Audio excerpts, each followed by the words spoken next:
छोटे से गांव में मोहन अपनी पत्नी और बेटे के साथ एक छोटे से घर में रहता था।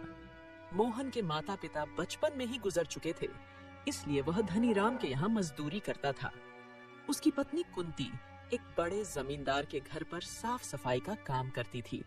दोनों पति पत्नी मिलकर खूब मेहनत करते थे और अपने बेटे राजू के साथ कठिनाई भरा जीवन व्यतीत करते थे।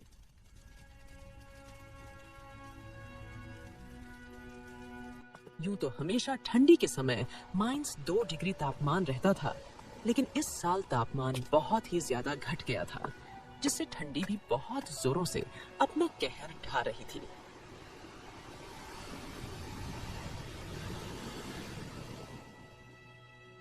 इस वजह से सुल्तानपुर गांव के लोग बहुत ही ज्यादा ठंडी के कारण डरे हुए थे और परेशान थे। दिन हो या रात, लोग ठंडी के कारण बहुत परेशान थे।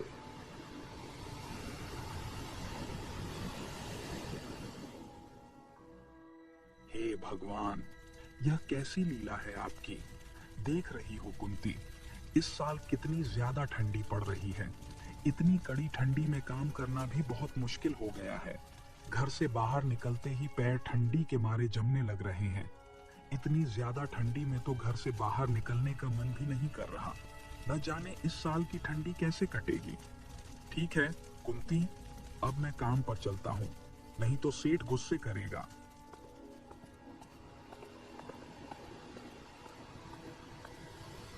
राजू बेटा, तेरे पापा काम पर चले गए और मैं भी अब जा रही हूँ काम पर। तुम घर का ख्याल रखना और घर से बाहर मत जाना। मैं जल्द ही आज आ जाऊंगी। ठीक है माँ, मैं घर से कहीं नहीं बाहर जाऊंगा, तुम जल्दी आ जाना। बेटा, मैं खाना बनाकर रख दी हूँ, तुम टाइम पर खाना खा लेना। अच्छा ठीक है बेटा, अब मैं चलती हूँ। इतना कहकर कुंती भी काम पर निकल गई।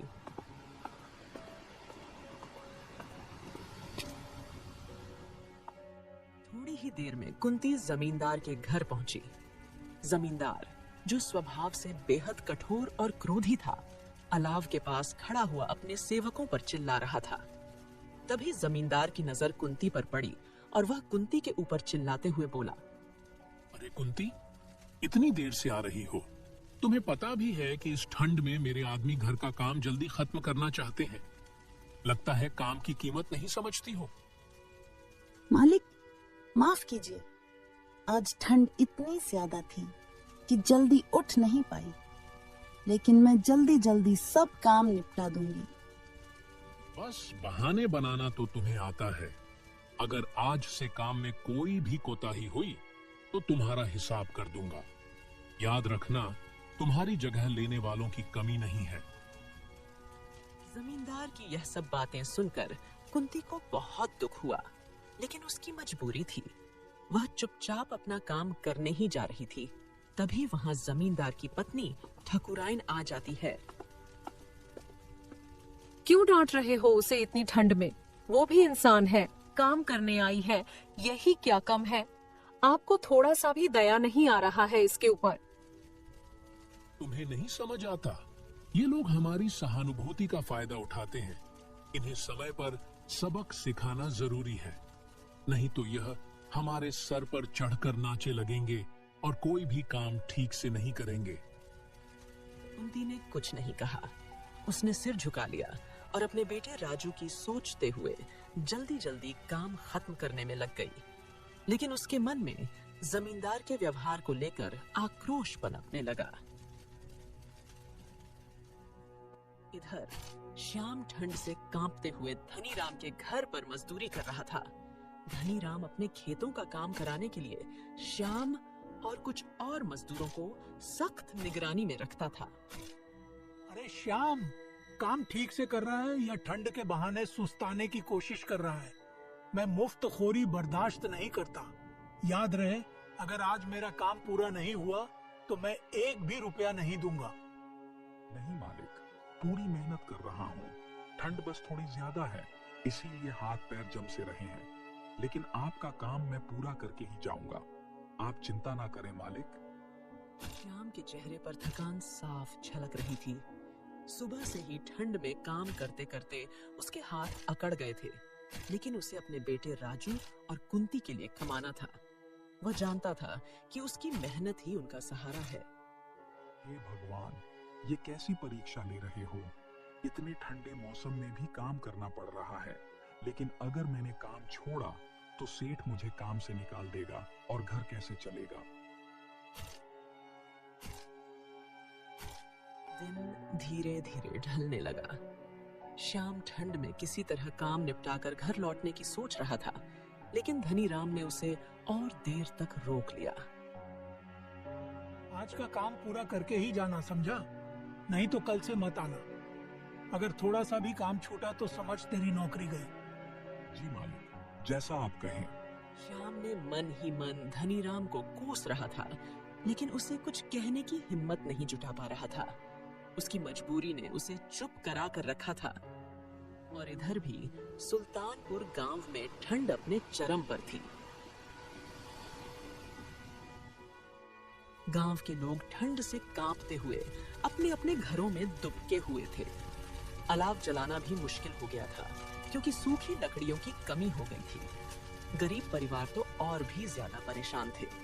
वे 2 वक्त की रोटी भी नहीं जुटा पा रहे थे। गांव का चौपाल, जहां आम दिनों में लोग बैठकर बातें किया करते थे, अब सूना पड़ा था। ठंड ने हर किसी को घर में कैद कर दिया था।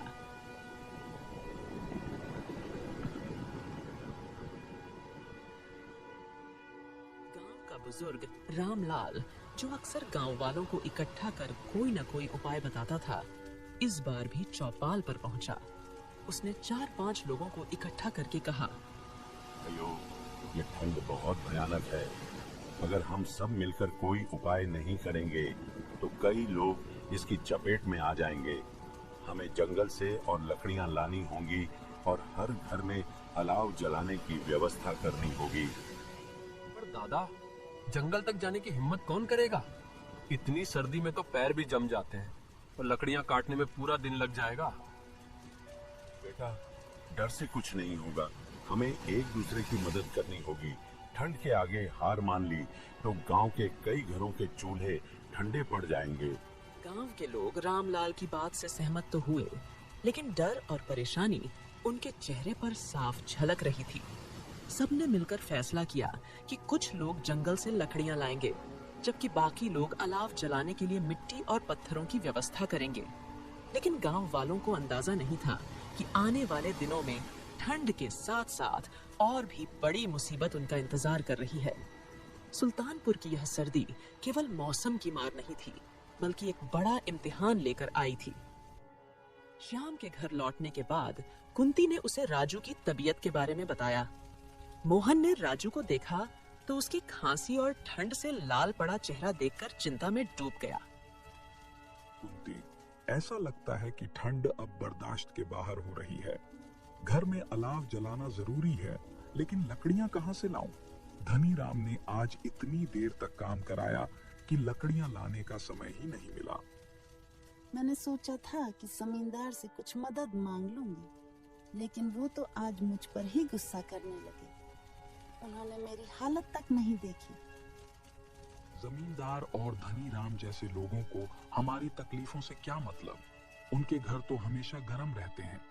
हम गरीब लोग जैसे तैसे ठंड में भी अपना पेट पालने की कोशिश करते हैं, लेकिन ये लोग हमें इंसान तक नहीं समझते।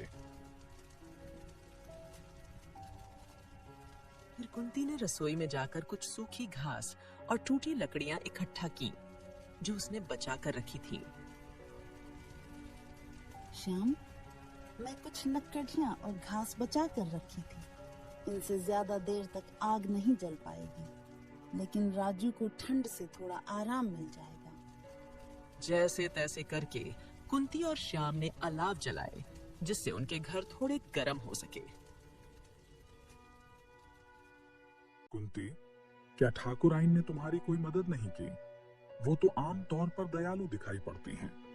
अजी उन्होंने रसाई दी थी जो राजू को दी है, लेकिन जमींदार के गुस्से की वजह से मैं ज्यादा कुछ कहने की हिम्मत नहीं कर सकी। वो मुझ पर चीखने लगे थे। हमारी जिंदगी में हर जगह वही दिक्कत है कुंती। हम मेहनत करते हैं, पर लोग हमारी हालत देखकर भी आंखें फेर लेते हैं। न जाने क्यों लोग हमसे इतना नफरत करते हैं। राजू अलाव के पास लेटा हुआ ठंड से कांपते हुए खांस रहा था। कुंती उसके पास बैठी रही और श्याम को बाहर जाकर और लकड़ियों का इंतजाम करने को कहा। श्याम, कुछ भी करके जंगल से लकड़ियां लानी होंगी। अगर राजू को कुछ हो गया तो मैं खुद को कभी माफ नहीं कर पाऊंगी। देखो ना, राजू की तबीयत बिगड़ती ही जा रही है। ठीक है कुंती, मैं कोशिश करता हूँ। रात ज्यादा हो गई है, लेकिन जंगल जाना ही पड़ेगा। तुम राजू का ख्याल रखना। फिर श्याम आधी रात को लकड़ी लाने के लिए जंगल की ओर निकल पड़ा। कुंती की आंखें उसके पीछे तक लगी रहीं और उसका दिल दुआ कर रहा था कि श्याम सही सलामत लौट आए। कुंती राजू के पास बैठी उसकी तबीयत को लेकर चिंतित थी। राजू की तबीयत धीरे धीरे और बढ़ने लगी थी और उसकी सांसें भारी हो रही थीं। राजू बेटा, सब ठीक हो जाएगा। तेरे पापा अभी लकड़ियां लेकर आएंगे, फिर हम आग जलाएंगे और ये ठंड तुझे परेशान नहीं करेगी। बस थोड़ी हिम्मत रख बेटा। राजू ने अपनी माँ की ओर देखा। उसकी मासूम आंखों में दर्द और थकावट साफ झलक रही थी। उसने धीमे स्वर में कहा, माँ, मुझे बहुत ठंड लग रही है। पापा जल्दी आएंगे ना? हाँ बेटा, तेरे पापा अभी आएंगे। तू चिंता मत कर, मैं तेरे साथ हूँ। भगवान सब ठीक करेंगे। कुंती ने अपने आंसू छुपाने की कोशिश की, लेकिन उसके दिल में अजीब सा डर घर कर गया था। राजू की हालत बिगड़ती जा रही थी। उसने उसे सीने से लगाकर गर्मी देने की कोशिश की, लेकिन ठंड इतनी कड़ी थी कि कुंती की अपनी सांसें भी कांप रही थीं। इस बीच राजू की खांसी रुकने लगी। वह धीमे धीमे आंखें बंद करने लगा। राजू, आंखें मत बंद करना बेटा, तेरी माँ यहाँ है। देख, तूने खाना भी नहीं खाया। तेरे पापा आते ही आग जलाएंगे। लेकिन राजू अब कोई जवाब नहीं दे रहा था। उसकी सांसें धीमी हो चुकी थीं। कुंती उसे बार बार पुकार रही थी, लेकिन वह अब ठंड की चपेट में आ चुका था। राजू, उठ बेटा, तुझे कुछ नहीं होगा। तेरी माँ तुझे कुछ नहीं होने देगी। भगवान मेरे बच्चे को बचा लो। कुंती ने राजू को जोर से सीने से लगाया और चीख चीख कर रोने लगी। उसकी चीखें पूरे सुल्तानपुर के सन्नाटे को चीर रही थीं। थोड़ी देर बाद जैसे ही श्याम घर पर आया, वह देखा कि कुंती बिलख बिलख कर रो रही है। फिर उसने कुंती से पूछा, कुंती, ये क्या हुआ और राजू की आंखें क्यों बंद है? राजू को क्या हुआ? श्याम, हमारा बेटा, ठंड ने हमारा बेटा हमसे छीन लिया। हम उसे बचा नहीं सके। दोनों पति पत्नी ठंड से हार गए थे। उनका बेटा, उनकी पूरी दुनिया अब नहीं रहा।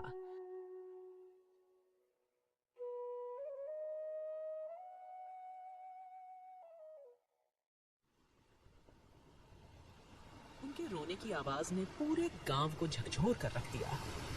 यह ठंड सुल्तानपुर के कई घरों को ऐसे ही दर्द दे रही थी, और यह सिर्फ एक परिवार की नहीं, बल्कि पूरे गांव की त्रासदी बन चुकी थी।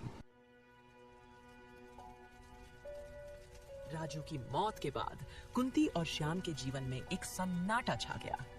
वह छोटा सा घर जो कभी उनके बेटे की हंसी से गूंजता था, अब एक सुनसान खंडहर जैसा लगने लगा था।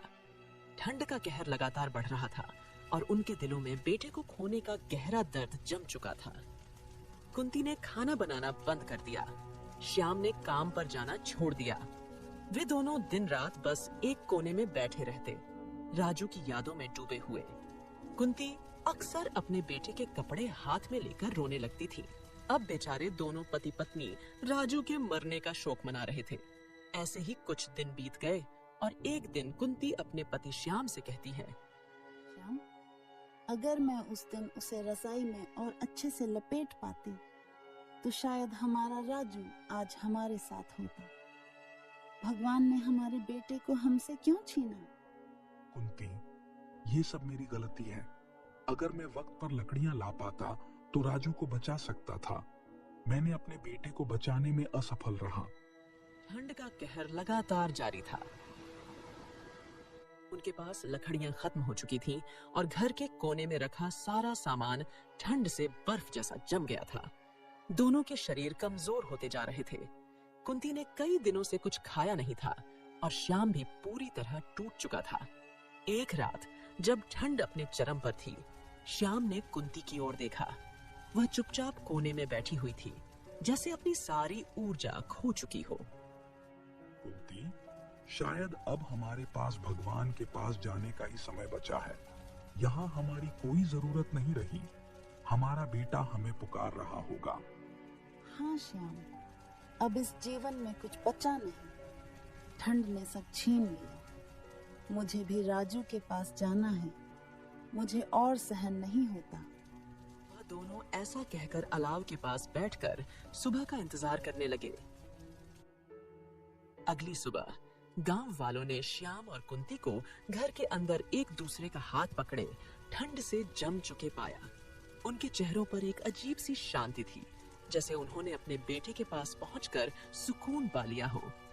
सुल्तानपुर के गांव वालों के लिए यह एक और त्रासदी थी। ठंड ने एक और परिवार को खत्म कर दिया। गांव के लोग श्याम, कुंती और राजू को याद करते हुए उनके घर के पास अलाव जलाने लगे, मानो उनकी आत्माओं को शांति देने की कोशिश कर रहे हों। यह ठंड का मौसम सिर्फ बर्फ नहीं, बल्कि कई घरों की खुशियां अपने साथ ले गया था। सुल्तानपुर अब और भी गहरे सन्नाटे में डूब चुका था।